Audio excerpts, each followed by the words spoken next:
গাজা সিটির বহুতল ভবন টার্গেট করে হামলা জোরদার ইসরায়েলের। একদিনে নিহত আরও 53 ফিলিস্তিনি। নিরাপদ আশ্রয়ের খোঁজে ঘর ছাড়ছে হাজারো মানুষ। কাতারে ইসরায়েলি হামলার পর এক হচ্ছে আরব বিশ্ব। আজ দোহায় জরুরি সম্মেলনে বসছেন নেতারা। তেল আবিবের বিরুদ্ধে সম্মিলিত পদক্ষেপের হুঁশিয়ারি। এরদোয়ানের পদত্যাগের দাবিতে বিক্ষোভে উত্তাল তুরস্ক। বিরোধী দলের ওপর সরকারের দমন পীড়নের অভিযোগ। আঙ্কারায় রিপাবলিকান পিপলস পার্টির সমাবেশে জনস্রোত। ইউরোপকে সামরিক শক্তি দেখাচ্ছে রাশিয়া বেলারুশ। ন্যাটোর সঙ্গে উত্তেজনার মধ্যেই যৌথ মহড়া। মস্কোর ওপর নিষেধাজ্ঞা আরোপে প্রস্তুত ওয়াশিংটন, জানালেন Trump. Owen Cooper, I love him.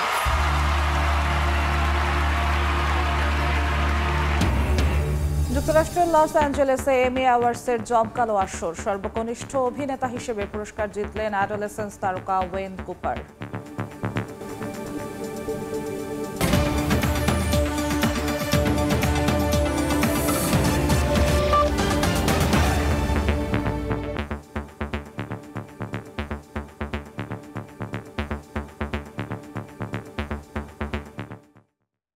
আন্তর্জাতিক সময়ের সঙ্গে আছি আমি জিন্নাতারা জশোয়া।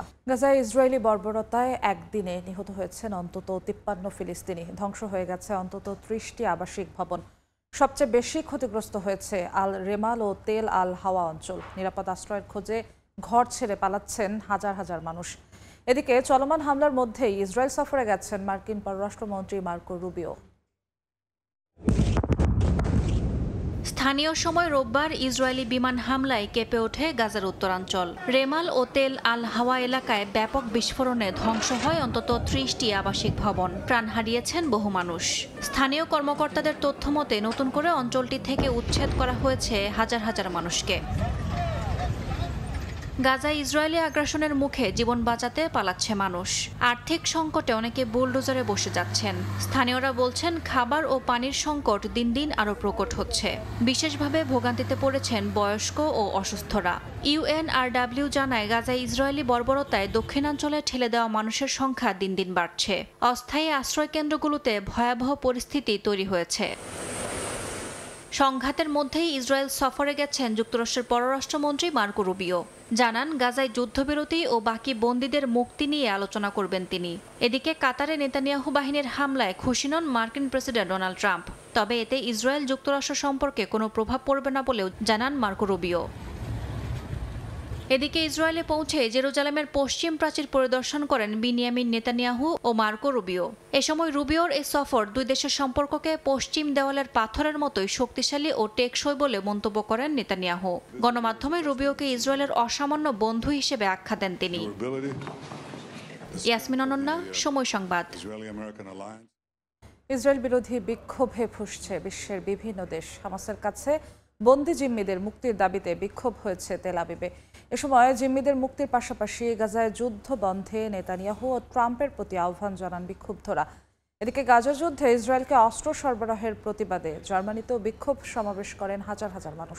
এছাড়া ফিলিস্তিনিদের প্রতি সংহতি জানিয়ে নৌকা ভাসিয়ে ইসরায়েলের বিরুদ্ধে প্রতিবাদ জানান আর্জেন্টিনার বাসিন্দারা।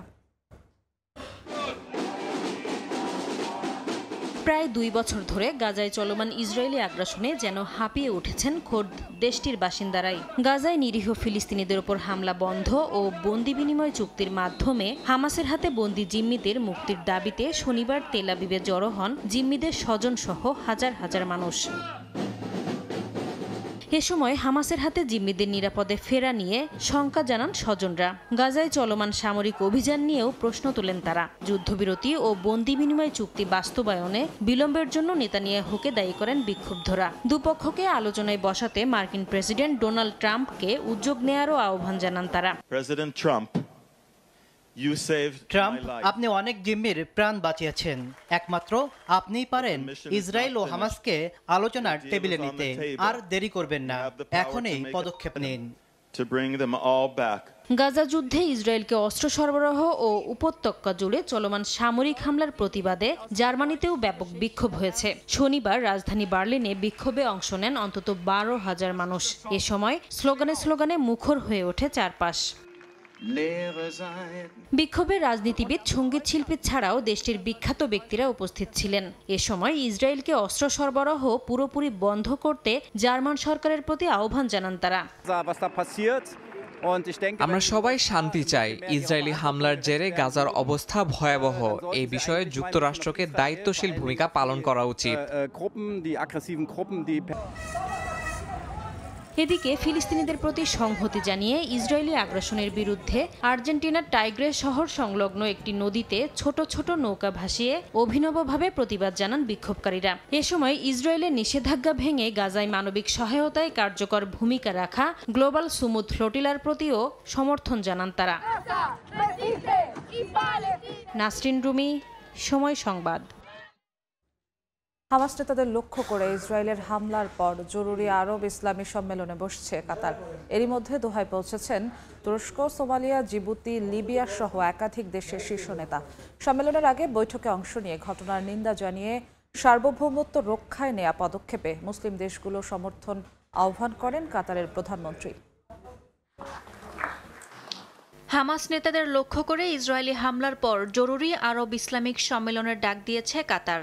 এরই মধ্যে রাজধানী দোহায় পৌঁছাতে শুরু করেছে জোটের দেশগুলোর সরকার প্রধানরা। এতে অংশ নেবেন সোমালিয়ার প্রেসিডেন্ট হাসান শেখ মাহমুদ, জিবুতির প্রেসিডেন্ট ইসমাইল ওমর গুয়েল্লে, লিবিয়ার প্রেসিডেন্সিয়াল কাউন্সিলের চেয়ারম্যান মোহাম্মদ আল মেনফিও সহ অনেক নেতারা। সম্মেলনের মূল পর্বের আগেই আরব ও ইসলামিক দেশগুলোর পররাষ্ট্রমন্ত্রীদের প্রস্তুতিমূলক বৈঠক অনুষ্ঠিত হয়েছে। সেখানে কাতারের ভূখণ্ডে ইসরায়েলি হামলাকে রাষ্ট্রীয় সন্ত্রাসবাদ আখ্যা দেন কাতারের প্রধানমন্ত্রী শেখ মোহাম্মদ বিন আব্দুর রহমান আল থানি। অভিযোগ করেন এই হামলার মধ্য দিয়ে কাতার নয়, শান্তি মধ্যস্থতার ধারণাকে আঘাত করেছে তেল আবিব। কাতারের প্রধানমন্ত্রী বিভিন্ন দেশের নেতাদের সঙ্গে আঞ্চলিক পরিস্থিতি ও সম্মেলনের খসড়া প্রস্তাব নিয়ে আলোচনা করেন। ফিলিস্তিন সংকট সমাধানে ঐক্যবদ্ধ অবস্থা নিশ্চিতের আহ্বানও জানানো হয় বৈঠকে। প্রস্তুতিমূলক বৈঠকে ইরাকের প্রধানমন্ত্রী মোহাম্মদ শিয়া আল সুদানি সতর্ক করে বলেন, ইসরায়েলের বিরুদ্ধে যৌথ প্রতিরক্ষা জোট গড়তে হবে। এছাড়া গাজায় যুদ্ধবিরতি প্রক্রিয়া ভেস্তে দিতে ইসরায়েল এই হামলা চালিয়েছে বলেও দাবি আল থানির। আন্তর্জাতিক সম্প্রদায়ের নীরবতায় এমন আগ্রাসনকে উৎসাহিত করছে বলেও মন্তব্য করেন তিনি। হামলা সত্ত্বেও মিশর ও যুক্তরাষ্ট্রের সঙ্গে আলোচনা প্রচেষ্টা অব্যাহত রাখবে দোহা, এমনটা জানায় কাতার সরকার। ইয়াসমিন অনন্যা, সময় সংবাদ।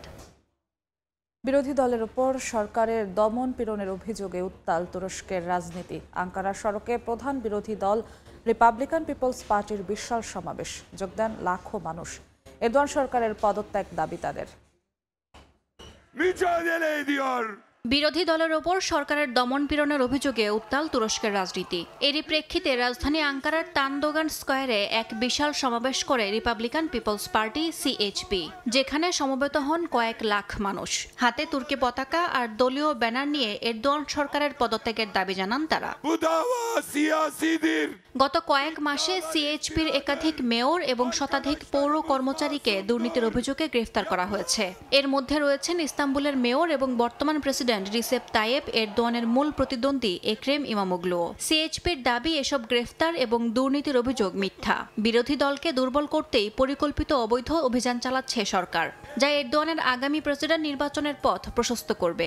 এদিনে আন্দোলনের মঞ্চে দাঁড়িয়ে দলীয় নেতা ওজগুর ওজেল বলেন, এই মামলাগুলো রাজনৈতিক। গ্রেফতারকৃত নেতারা নির্দোষ বলেও দাবি করেন তিনি। তবে এমন অভিযোগ অস্বীকার করেছে এরদোয়ান সরকার। বলছে তুরস্কের বিচার ব্যবস্থা স্বাধীন এবং তারা আইন অনুযায়ী কাজ করছে।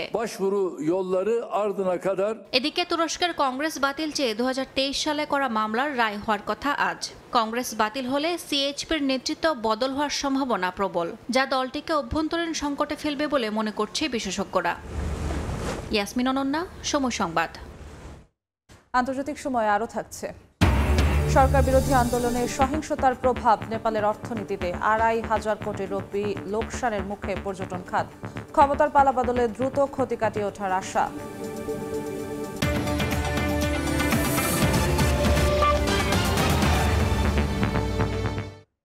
জিরকন হাইপারসনিক ক্রুজ ক্ষেপণাস্ত্রের পরীক্ষা চালিয়েছে মস্কো। রাশিয়া বেলারুশ যৌথ সামরিক মহড়ার অংশ হিসেবে এই পরীক্ষা চালানো হয়। একই সঙ্গে সুকুই সু-34 যুদ্ধ বিমানও অংশ নেয় মহড়ায়। ন্যাটোর সঙ্গে চলমান উত্তেজনার মধ্যেই এই শক্তির প্রদর্শন বিশেষ অর্থ বহন করছে বলে ধারণা বিশ্লেষকদের। তবে মহড়াটি কেবলই প্রতিরক্ষামূলক বলে দাবি করেছে পুতিন প্রশাসন। ইউক্রেন যুদ্ধ নিয়ে ন্যাটোর সঙ্গে উত্তেজনার মধ্যেই নিজেদের শক্তির জানান দিতে মাঠে নেমেছে রাশিয়া। বেলারুশের সঙ্গে যৌথ সামরিক মহড়ার অংশ হিসেবে প্রদর্শন করছে অত্যাধুনিক সব অস্ত্র। মহড়ায় জিরকন হাইপারসনিক ক্রুজ ক্ষেপণাস্ত্রের পরীক্ষা চালানোর কথা জানায় মস্কো। রুশ প্রতিরক্ষা মন্ত্রণালয় জানায় নর্দার্ন ফ্লিটের অ্যাডমিরাল গলোভকো ফ্রিগেট থেকে জিরকন মিসাইল নিক্ষেপ করা হয়। সরাসরি আঘাতে লক্ষ্যবস্তু ধ্বংস হয়েছে বলেও দাবি করে তারা। 2019 সালে রুশ প্রেসিডেন্ট ভ্লাদিমির পুতিন দাবি করেছিলেন জিরকন ঘন্টায় শব্দের গতির 9 গুণ বেগে যেতে পারে এবং 1000 কিলোমিটার দূরের স্থল বা সমুদ্র লক্ষ্যবস্তুতে আঘাত হানতে সক্ষম। রুশ সূত্র বলছে এটির পাল্লা 400 থেকে 1000 কিলোমিটার এবং ওয়ারহেডের ওজন 300 থেকে 400 কেজি। একই মহড়ায় দীর্ঘ পাল্লার অ্যান্টি সাবমেরিন বিমান এবং মিশ্র এভিয়েশন কর্পসও অংশ নেয়। যৌথ কমান্ড ও সমন্বয় দক্ষতা বাড়ানোর উদ্দেশ্যে সুকোই সু-34 সুপারসনিক ফাইটার বম্বারেরও অনুশীলন চালানো হয়। রাশিয়া ও বেলারুশের দাবি, প্রতিরক্ষামূলক কার্যক্রম ঝালিয়ে নিতেই এই মহড়ার আয়োজন করেছেন তারা। ন্যাটো বা অন্য কারোর উপর আক্রমণ চালানোও তাদের লক্ষ্য নয়। তবে পোল্যান্ডের আকাশসীমা লঙ্ঘনের পর থেকে ন্যাটো ও রাশিয়ার মধ্যে সংবেদনশীল পরিস্থিতি বিরাজ করছে। এর মধ্যে রুশ হামলার জবাবে ইস্টার্ন সেন্ট্রি নামক সামরিক অভিযান শুরু করেছে ন্যাটো। এমন প্রেক্ষাপটে রাশিয়ার হাইপারসনিক শক্তি প্রদর্শনকে পশ্চিমা জোট সরাসরি চ্যালেঞ্জ হিসেবেই দেখছে বলে মনে করছেন বিশ্লেষকরা। সাদিয়া তাসনিম, সময় সংবাদ। গেল 24 ঘন্টায় 340টি ইউক্রেনীয় ড্রোন ভূপাতিত করার দাবি করেছে রাশিয়া। একই সময় ইউক্রেন হামলা চালিয়েছে রাশিয়ার একটি তেল পরিশোধনাগারে। এদিকে মার্কিন প্রেসিডেন্ট আবারও বলেছেন যুক্তরাষ্ট্র রাশিয়ার উপর কঠোর নিষেধাজ্ঞা আরোপ করতে প্রস্তুত। একই সঙ্গে ইউরোপীয় দেশগুলোর প্রতিও মস্কোর উপর কঠোর বিধিনিষেধ আরোপের আহ্বান তার।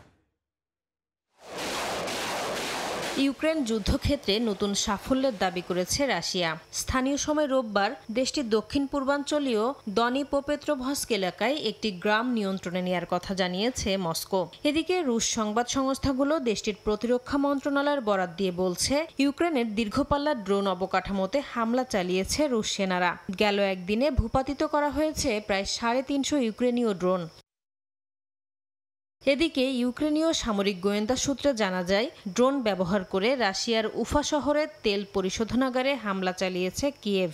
দুটি ড্রোনের আঘাতে তেল পরিশোধনাগারে ব্যাপক বিস্ফোরণ ও আগুন লেগেছে, তবে কোনো প্রাণহানির ঘটনা ঘটেনি। পরবর্তীতে আগুন নিয়ন্ত্রণে আনা হয়েছে এবং উৎপাদন কার্যক্রমে ব্যাঘাত ঘটেনি। মার্কিন প্রেসিডেন্ট ডোনাল্ড ট্রাম্প আবারও বলেছেন যুক্তরাষ্ট্র রাশিয়ার উপর কঠোর নিষেধাজ্ঞা আরোপ করতে প্রস্তুত। একই সঙ্গে ইউরোপীয় দেশগুলোর প্রতিও মস্কোর ওপর কঠোর বিধিনিষেধ আরোপের আহ্বান তার। ট্রাম্প বলেন রুশ প্রেসিডেন্ট ভ্লাদিমির পুতিন ও ইউক্রেনের প্রেসিডেন্ট ভলোদিমির জেলেনস্কির মধ্যে শিগগিরই আলোচনার ব্যাপারে আত্মবিশ্বাসী তিনি। তবে দুই নেতা একে অন্যকে অপছন্দ করায় তাকেও আলোচনায় থাকতে হবে। নাসরিন রুমি, সময় সংবাদ। টেলেসে বসেছে এমি অ্যাওয়ার্ডসের 77তম আসর। স্থানীয় সময় সোমবার শহরের পিকক থিয়েটারে জমকালো আয়োজনে অংশ নেন যুক্তরাষ্ট্রের বিনোদন জগতের তারকারা। টেলিভিশনের সবচেয়ে বড় এই আসরের রেড কার্পেটে তাদের উপস্থিতি দেখা যায়। এবার সবচেয়ে বেশি 27টি ক্যাটাগরিতে মনোনয়ন পেয়েছে টিভি সিরিজ সেভারেন্স। 24টি মনোনয়ন নিয়ে দ্বিতীয় স্থানে রয়েছে মিনি সিরিজ দ্য পেঙ্গুইন। একাধিক বিভাগে জয় নিয়ে এবারের আসরে আধিপত্য বিস্তার করেছে দ্য স্টুডিও ও অ্যাডোলেসেন্স। সেরা কমেডি সিরিজের পুরস্কার জিতেছে দ্য স্টুডিও। সর্বকনিষ্ঠ পুরুষ অভিনেতা হিসেবে পুরস্কার জিতেছেন নেটফ্লিক্স মিনি সিরিজ অ্যাডোলেসেন্সের 15 বছর বয়সী তারকা ওয়েন কুপার।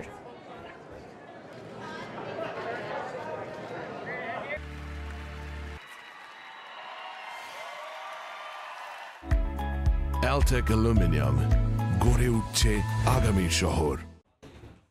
6 মাসের মধ্যে নির্বাচিত সরকারের হাতে দায়িত্ব হস্তান্তরের প্রতিশ্রুতি দিয়েছেন নেপালের নবনিযুক্ত অন্তর্বর্তীকালীন প্রধানমন্ত্রী সুশীলা কার্কি। আনুষ্ঠানিক দায়িত্ব নিয়েই নিহত আন্দোলনকারী, পুলিশ ও কয়েদিদের পরিবারকে 10 লাখ রুপি করে সহায়তার ঘোষণা দিয়েছেন তিনি। নির্দেশ দেন আহতদের বিনামূল্যে চিকিৎসারও।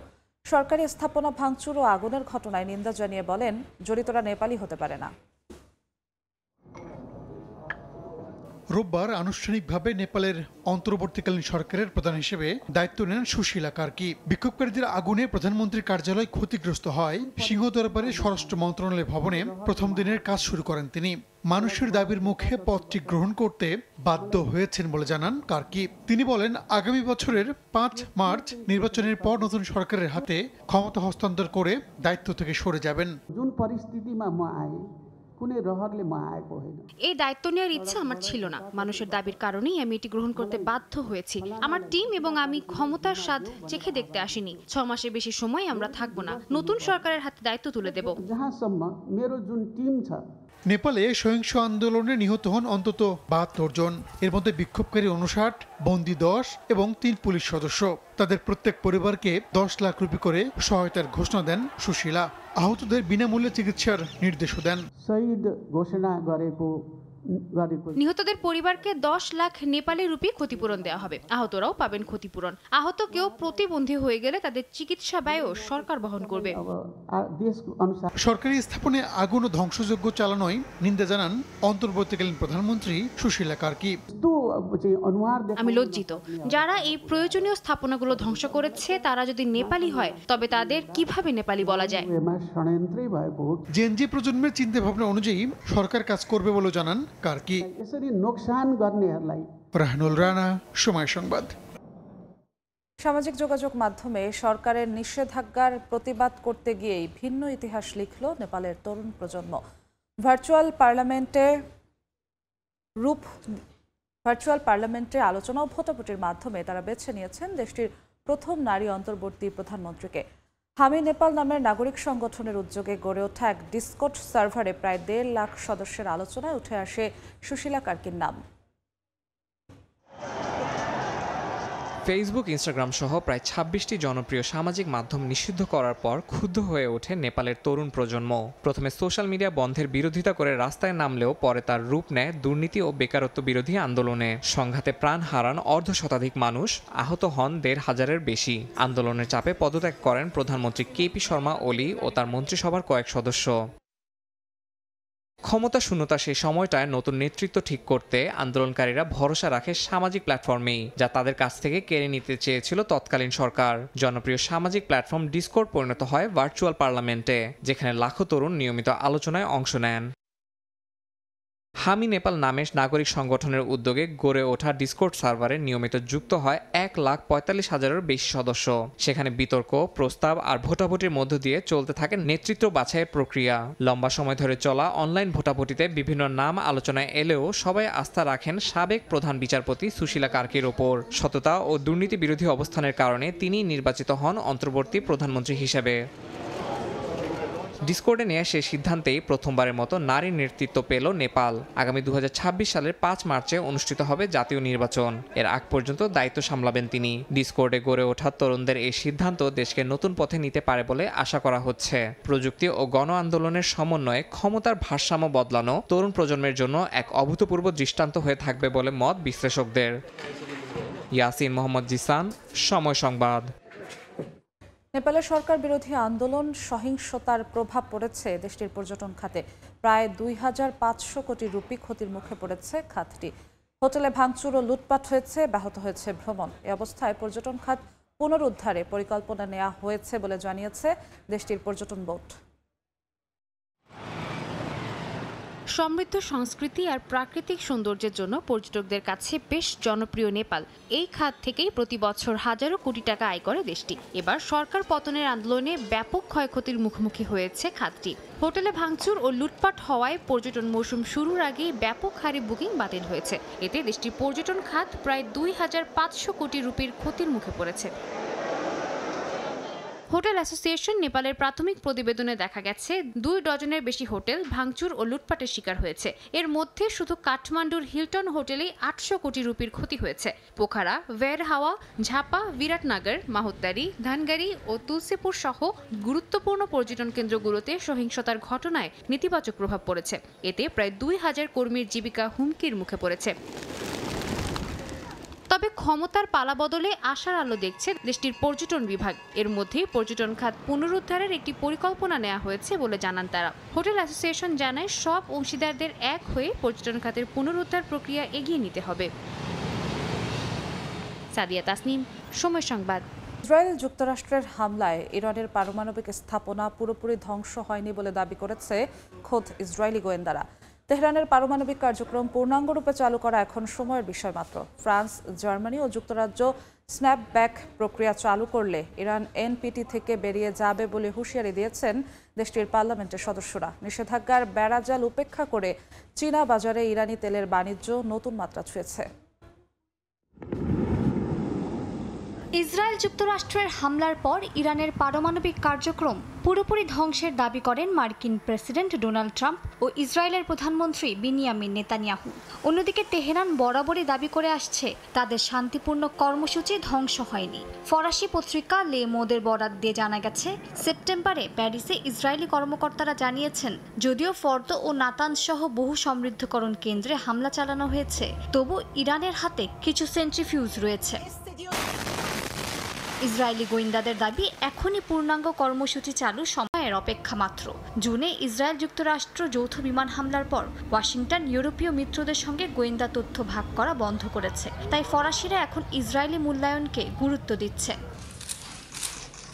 শনিবার ইরানের পররাষ্ট্রমন্ত্রী আব্বাস আরাকচি পার্লামেন্টের জাতীয় নিরাপত্তা কমিশনের জরুরি বৈঠকে যোগ দেন। কট্টরপন্থী আইন প্রণেতারা জানতে চান মার্কিন ইসরায়েলি হামলায় ক্ষতিগ্রস্ত পারমাণবিক স্থাপনায় আন্তর্জাতিক পারমাণবিক শক্তি সংস্থা প্রবেশাধিকার পাবে কিনা। আরাকচি আশ্বস্ত করেছেন যে পরিদর্শনের অনুমতি শুধুই সুপ্রিম ন্যাশনাল সিকিউরিটি কাউন্সিল দিতে পারবে।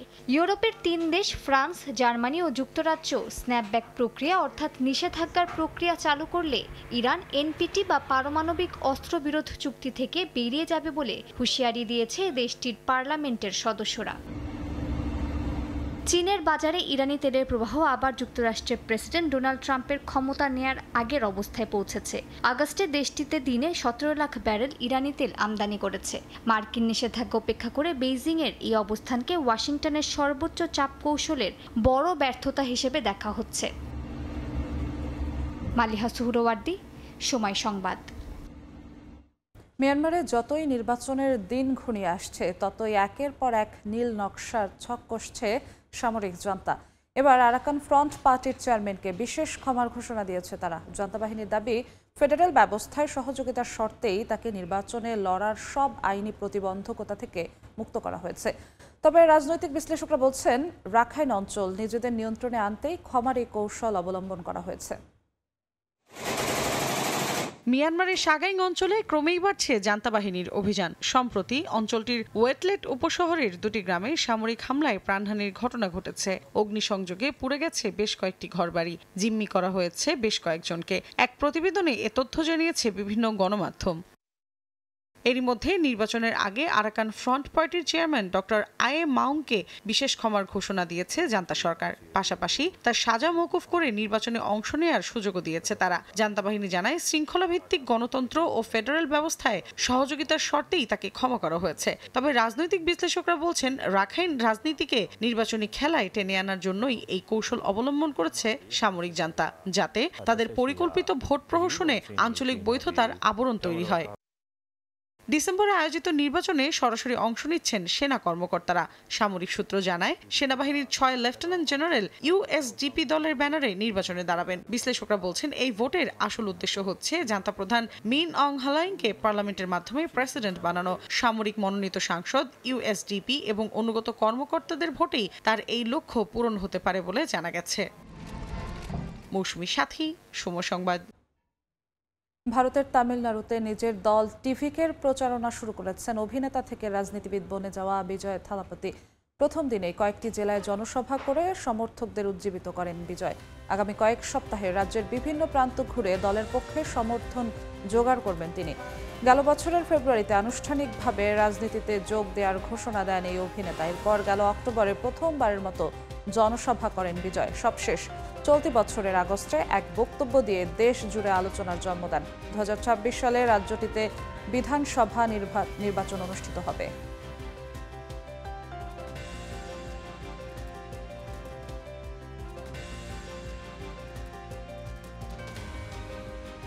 দেখছেন আন্তর্জাতিক সময়।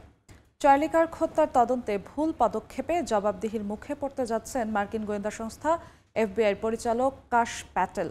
বিভিন্ন গণমাধ্যম বলছে, প্রেসিডেন্ট ডোনাল্ড ট্রাম্পের ঘনিষ্ঠ মিত্র চার্লি কার্ক হত্যার তদন্তে বেশ কয়েকটি ভুল পদক্ষেপ নিয়েছেন তিনি, যার মধ্যে সামাজিক যোগাযোগ মাধ্যমে তার একটি ভুল ঘোষণাও রয়েছে। এমনকি তদন্তে দুর্বল নেতৃত্ব ও ভুল নির্দেশনার কারণে কঠোর সমালোচনা ও বিতর্কের মুখেও পড়েছেন প্যাটেল। মঙ্গলবার ও বুধবার সিনেট ও হাউস জুডিশিয়ারি কমিটির সামনে হাজির হতে বলা হয়েছে মার্কিন গোয়েন্দা সংস্থা প্রধানকে, যেখানে এফবিআই কিভাবে কার্ক হত্যাকাণ্ডের তদন্তের বিষয়টি সামলেছে সেই প্রশ্নের উত্তর দিতে হবে তাকে। এদিকে চার্লি কার্ক হত্যাকাণ্ড ঘিরে উত্তপ্ত হচ্ছে যুক্তরাষ্ট্রের রাজনৈতিক ও সামাজিক অঙ্গন। সন্দেহভাজন আটক হলেও তদন্ত কাজে সহযোগিতা করছে না বলে অভিযোগ উঠেছে। প্রেসিডেন্ট ডোনাল্ড ট্রাম্প সামাজিক যোগাযোগ মাধ্যমে গণমাধ্যমের জবাবদিহিতা নিশ্চিত করার দাবিকে সামনে এনেছেন। স্থানীয় সময় শনিবার মার্কিন প্রেসিডেন্ট ডোনাল্ড ট্রাম্প ট্রুথ সোশ্যালে একটি ভিডিও শেয়ার করেন। ভিডিওতে চার্লি কার্ক অ্যাক্ট নামে নতুন আইন প্রণয়নের আহ্বান জানানো হয়, যাতে গণমাধ্যম, কন্টেন্ট ক্রিয়েটর এবং সামাজিক নেটওয়ার্কগুলোকে মিথ্যা তথ্য প্রচারের দায়ে আর্থিকভাবে জবাবদিহি করতে বাধ্য করা হয়। ভিডিওতে পুরনো স্মিথ মুন্ডত আইনের উল্লেখ থাকলেও বিশেষজ্ঞরা বলছেন এটি গণমাধ্যমের মিথ্যাচার রোধের সঙ্গে সংশ্লিষ্ট নয়। ভিডিও প্রকাশকারীর দাবি, কার্কের হত্যাকাণ্ডের পেছনে রয়েছে সামাজিক যোগাযোগ মাধ্যম ও গণমাধ্যমের বিদ্বেষপূর্ণ বক্তব্য। সেই দাবি ঘিরেই শুরু হয়েছে ব্যাপক বিতর্ক। এরই মধ্যে change.org এ একটি অনলাইন পিটিশন খোলা হয়েছে, যেখানে একদিনে 43,000-এর বেশি স্বাক্ষর পড়েছে। এতে প্রেসিডেন্ট ট্রাম্প ও ভাইস প্রেসিডেন্ট জেডি ভ্যান্সের কাছে গণমাধ্যমের বিরুদ্ধে কঠোর পদক্ষেপ নেয়ার দাবি জানানো হয়। অন্যদিকে ইউটা অঙ্গরাজ্যের গভর্নর স্পেন্সার কক্স নিশ্চিত করেছেন কার্ক হত্যার অভিযোগে আটক 22 বছর বয়সী টাইলার রবিনসন তদন্তে সহযোগিতা করছে না, তবে তার আশেপাশের মানুষজন পুলিশকে তথ্য দিচ্ছে। কক্স আরও জানান, সন্দেহভাজন ডিসকর্ডে পরিচিতদের সঙ্গে কথা বলে হত্যার কথা ঠাট্টা হিসেবে উল্লেখ করেছিলেন, পরে তা স্বীকারও করে। অর্জিতা শহীন, সময় সংবাদ। দেখছেন আন্তর্জাতিক সময়। আগামী নির্বাচনে প্রবাসীদের ভোটাধিকার নিশ্চিতে মালয়েশিয়ায় আয়োজন করা হয়েছে বিশেষ সভা ও স্মার্ট কার্ড বিতরণ অনুষ্ঠান। এজন্য তথ্য প্রযুক্তি সহায়ক পোস্টাল ভোটিং পদ্ধতি ব্যবহৃত হবে বলে জানিয়েছেন নির্বাচন কমিশনার। মালয়েশিয়া থেকে মোহাম্মদ আব্দুল কাদেরের রিপোর্টে বিস্তারিত। আগামী জাতীয় নির্বাচনে প্রবাসী বাংলাদেশিদের ভোটাধিকার নিশ্চিত করতে মালয়েশিয়ায় মতবিনিময় সভা ও জাতীয় পরিচয়পত্র স্মার্ট কার্ড বিতরণ অনুষ্ঠানের আয়োজন করা হয়েছে। স্থানীয় সময় রোববার কুয়ালালামপুরে বাংলাদেশ হাইকমিশনের উদ্যোগে আয়োজিত সভায় প্রধান অতিথি ছিলেন নির্বাচন কমিশনার মোহাম্মদ আনোয়ারুল ইসলাম সরকার। অধিকাংশ প্রবাসীদের নির্বাচন কমিশনার জানান, বর্তমান কমিশন প্রবাসীদের ভোটাধিকার বিষয়ে অত্যন্ত আন্তরিক। এবারের নির্বাচনে তথ্য প্রযুক্তি সহায়ক পোস্টাল ভোটিং পদ্ধতি চালুর পরিকল্পনা নিয়েছে ইসি। আমরা আশা করছি কয়েকদিনের ভিতরে আমরা এই নিবন্ধনের কাজ শুরু করতে যাচ্ছি এবং এটি আমরা ওয়ার্ল্ডের অনেকগুলো কান্ট্রিতে আমরা এই প্রচারণা চালাচ্ছি প্রিন্ট, ইলেকট্রনিক মিডিয়ার মাধ্যমে। সভায় ভারপ্রাপ্ত হাইকমিশনার বলেন, ভোটিং প্রক্রিয়ায় প্রবাসীদের অংশগ্রহণ নিশ্চিত করতে সব ধরনের প্রচার প্রচারণা চালাবে হাইকমিশন। 2026-এর ফেব্রুয়ারিতে যে নির্বাচন আসছে, সেই নির্বাচনে প্রবাসীদের ভোট দেওয়াটা নিশ্চিত। ইনশাল্লাহ আমাদের এই ভোটে আমাদের প্রবাসীরা অংশগ্রহণ করতে পারবেন। এটি অত্যন্ত আনন্দের একটা বিষয়, একটি যুগান্তকারী বিষয় এবং যে কোনো নতুন প্রক্রিয়া শুরুতে অনেক ধরনের হোঁচট খেতে হয়, অনেক ধরনের সমস্যা থাকে। তো আমরা আশা করি প্রবাসীরাও স্বতঃস্ফূর্তভাবে এই প্রক্রিয়ায় অংশগ্রহণ করবেন। সভা শেষে নির্বাচন কমিশনার উপস্থিত প্রবাসীদের বিভিন্ন প্রশ্নের উত্তর দেন এবং তাদের হাতে স্মার্ট কার্ড তুলে দেন। মোহাম্মদ আব্দুল কাদের, সময় সংবাদ, কুয়ালালামপুর, মালয়েশিয়া। টোকিওর আসাকুসায় অবস্থিত সেন্সো-জি জাপানের সবচেয়ে প্রাচীন বৌদ্ধ মন্দির। 645 খ্রিস্টাব্দে প্রতিষ্ঠিত এই মন্দির শুধুমাত্র ধর্মীয় স্থান নয়, এটি জাপানি সংস্কৃতি ও ঐতিহ্যের এক জীবন্ত প্রতীক। প্রতিদিন হাজারো মানুষ সেখানে যায় ইতিহাস, আধ্যাত্মিকতা ও পর্যটনের আনন্দ উপভোগ করতে। জাপান থেকে শাকিল মাহমুদের রিপোর্ট।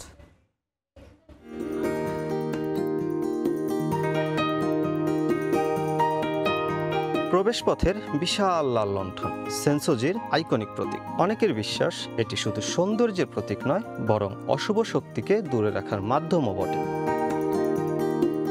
মন্দিরের দিকে যাওয়ার পথে নাকামিসি স্ট্রিটে দেখা যায় ঐতিহ্যবাহী খাবার, হস্তশিল্প এবং স্মারক সামগ্রী। শত শত বছরের পুরনো এই বাজারও সেন্সোজির অন্যতম আকর্ষণ। মন্দির প্রাঙ্গণে ভক্তরা ধূপ জ্বালান। তাদের বিশ্বাস, ধোয়া শরীরের উপর লাগলে আসে সৌভাগ্য ও সুস্বাস্থ্য। এখানকার আধ্যাত্মিক পরিবেশ ভ্রমণকারীদের কাছে এক ভিন্ন অভিজ্ঞতা। গরমের দিনে দর্শনার্থীদের আরামের জন্য মন্দির প্রাঙ্গণে বসানো হয়েছে ঠান্ডা পানির স্প্রে। এতে ভ্রমণকারীরা গরমের মধ্যে পান সতেজতা ও স্বস্তি। ভক্তরা এখানে প্রার্থনা করেন শান্তি, সুখ ও সৌভাগ্যের জন্য। ধর্মীয় আবহ ও আধ্যাত্মিকতা এই স্থাপনাকে আলাদা মাত্রা দিয়েছে। সারা বছর বিদেশি পর্যটকদের ভিড়ে মুখর থাকে মন্দির এলাকা। সেনসুজি তাই শুধু জাপানের নয়, গোটা বিশ্বের পর্যটকদের কাছে এক অনন্য আকর্ষণ। মোহাম্মদ শাকিল মাহমুদ, সময় সংবাদ, জাপান। সেপ্টেম্বরেও গ্রীষ্মের তাপমাত্রা অব্যাহত থাকায় পর্যটকদের পদচারণায় মুখর পর্তুগাল। রাজধানী লিসবন সহ দেশটির বিভিন্ন অঞ্চল ও শহরের পর্যটন স্পটগুলোতে এখনও অব্যাহত আছে পর্যটকদের ঢল। এতে হোটেল বা রেস্তোরাঁ ব্যবসায় চাঙ্গা ভাব থাকলেও ক্রেতা নেই প্রবাসী বাংলাদেশি নিয়ন্ত্রিত সুভেনিয়ার ব্যবসায়। তারিকুল হাসান আশিকের রিপোর্টে বিস্তারিত। পর্যটকদের পদচারণায় মুখর পর্তুগালের রাজধানী লিসবনের আলফামা সহ অন্যান্য ঐতিহ্যবাহী ও গুরুত্বপূর্ণ পর্যটন এলাকা। গ্রীষ্মের তাপমাত্রা অব্যাহত থাকায় এখনও পর্যটন আকর্ষণের কেন্দ্রবিন্দু দেশটি। শুধু রাজধানী লিসবনই নয়, পোর্তো ও আলগার্ভ সহ অন্যান্য শহরেও ভিড় করছেন ভ্রমণ পিপাসুরা। ঐতিহাসিক বিভিন্ন স্থাপনাগুলোর পাশাপাশি সৈকতগুলোতেও ঢল নেমেছে পর্যটকদের। আর তাদের উপস্থিতিতে চাঙ্গা ভাব টুকটুক রাইড, হোটেল ও রেস্টুরেন্ট ব্যবসা সহ পর্যটন সংশ্লিষ্ট অন্যান্য খাতগুলোতে। তবে বাড়তি পর্যটক উপস্থিতিতেও আশানুরূপ ক্রেতা নেই প্রবাসী বাংলাদেশি নিয়ন্ত্রিত সুভেনির দোকানগুলোতে। আমরা গত বছর যেরকম বিজনেস করছি এই বছর এরকম হয় না। টুরিস্ট বিজনেসগুলা, সুভেনির সবগুলা তো আপনারা দেখতেছেন টুরিস্ট আছে বাট ক্রেতা নাই। আশা করি হয়তো সামনের দিনগুলো একটু ভালো হবে। সকাল ও রাতে কিছুটা কম থাকলেও বেলা গড়ানোর সঙ্গে সঙ্গে বাড়ে তাপমাত্রা। দেশটির আবহাওয়া বিভাগ বলছে চলতি সপ্তাহেও রাজধানী লিসবন সহ কোনো কোনো অঞ্চলের সর্বোচ্চ তাপমাত্রা 30 ডিগ্রি থেকে 35 ডিগ্রি সেলসিয়াসও ছাড়িয়ে যেতে পারে। গ্রীষ্মে পর্যটকদের আনাগোনা অপেক্ষাকৃত বেশি হলেও তুষারপাত না হওয়া ও কম ঠান্ডা পড়ায় বছর জুড়ে লিসবন সহ পর্তুগালের বিভিন্ন শহরকে বেছে নেন পর্যটকরা। তবে নানা খাতে ব্যয় বেড়ে যাওয়া ও নিরাপত্তা ইস্যুতে সাম্প্রতিক বছরগুলোতে কমেছে সে সংখ্যা। তাই সব সংকট কাটিয়ে স্থিতিশীল থাকবে পর্যটন খাত, এমনটাই আশা সংশ্লিষ্টদের। তারিকুল হাসান আশিক, সময় সংবাদ, লিসবন, পর্তুগাল। বিশ্বের প্রথম দেশ হিসেবে এআই দিয়ে তৈরি ভার্চুয়াল মন্ত্রী নিয়োগ দিল আলবেনিয়া। সম্প্রতি রাজধানী তিরানায় আনুষ্ঠানিকভাবে ডিয়েলা নামের এআই মন্ত্রীকে পরিচয় করিয়ে দিয়েছেন প্রধানমন্ত্রী এডি রামা। কোড ও পিক্সেল দিয়ে তৈরি এই ভার্চুয়াল চ্যাটবটকে সরকারি ক্রয় ও ব্যয় তদারকির দায়িত্ব দিয়েছে দেশটি। দুর্নীতি কমানোই এই মন্ত্রীর মূল লক্ষ্য বলে জানায় সরকার। ডিয়েলা এখন থেকে সরকারি বেসরকারি চুক্তি পুনর্মূল্যায়ন করবে এবং ডিজিটাল সার্ভিসেস পোর্টালের মাধ্যমে নাগরিক সেবাও দেবে। চলতি বছরের শুরুতে আলবেনিয়ার প্রধানমন্ত্রী জানিয়েছিলেন দেশটিতে একদিন ডিজিটাল মন্ত্রী বা এআই প্রধানমন্ত্রী থাকবে। তার সেই ঘোষণার পর এবার দেশটিতে সত্যি সত্যি এআই মন্ত্রী নিয়োগ দেওয়া হলো।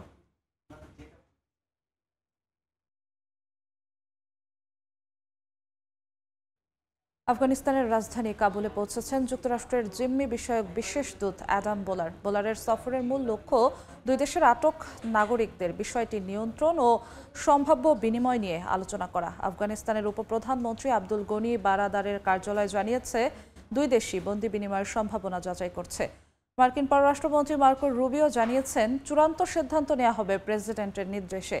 তবে আশা করা যাচ্ছে আটক মার্কিন নাগরিকদের মুক্তি দেবে আফগান সরকার। তিনি আরও বলেন সম্ভাব্য বন্দি বিনিময় বা মুক্তির সব দিক খতিয়ে দেখা হচ্ছে এবং এটি পরবর্তী কৌশলগত সিদ্ধান্তের ভিত্তি হবে। স্পেনে লা ভুয়েলতা সাইক্লিং প্রতিযোগিতায় ইসরায়েলি দলের অংশগ্রহণের বিরুদ্ধে বিক্ষোভ করেছে ফিলিস্তিনপন্থীরা। পুরো রেস জুড়ে বিভিন্ন স্থানে ইসরায়েলি গণহত্যার বিরুদ্ধে প্রতিবাদ জানায় তারা। এই ঘটনায় অনেকটা বাধ্য হয়ে রেসের সার্কিট কমিয়ে আনে আয়োজকরা। নিরাপত্তা ব্যবস্থা জোরদার করেছে স্থানীয় প্রশাসন। স্পেনের রাজধানী মাদ্রিদের শহর রোবলেদো দে চাবেলা, যেখানে প্রতি বছর অনুষ্ঠিত হয় লা বুয়েলতা সাইক্লিং প্রতিযোগিতা। অংশগ্রহণ করে বিশ্বের বিভিন্ন দেশ। এবারও অঞ্চলটিতে শুরু হয়েছে বহু ধাপের এই সাইক্লিং প্রতিযোগিতা। এবারের প্রতিযোগিতাটিতে অংশগ্রহণ করেছে ইসরায়েলি দল ইসরায়েল প্রিমিয়ার টেক। রেসের 20তম ধাপে ইসরায়েল দলের অংশগ্রহণের বিরুদ্ধে প্রতিবাদ জানিয়েছেন ফিলিস্তিনিপন্থীরা। এ সময় সাইক্লিং রেসের রাস্তার দুপাশে দাঁড়িয়ে বিক্ষোভ করেছেন তারা।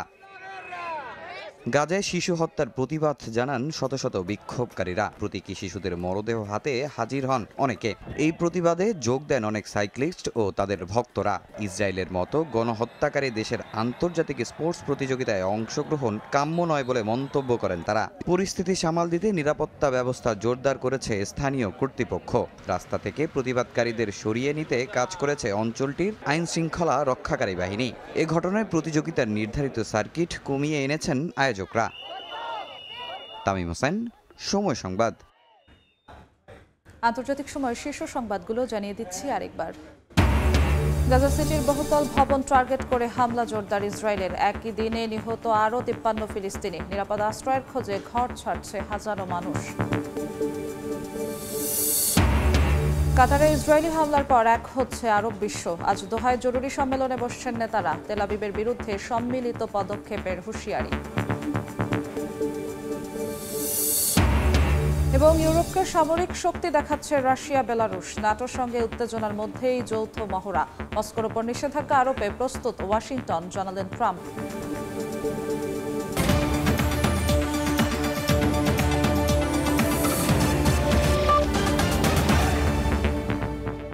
এই ছিল আন্তর্জাতিক সময়। সঙ্গেই থাকুন সময়ের।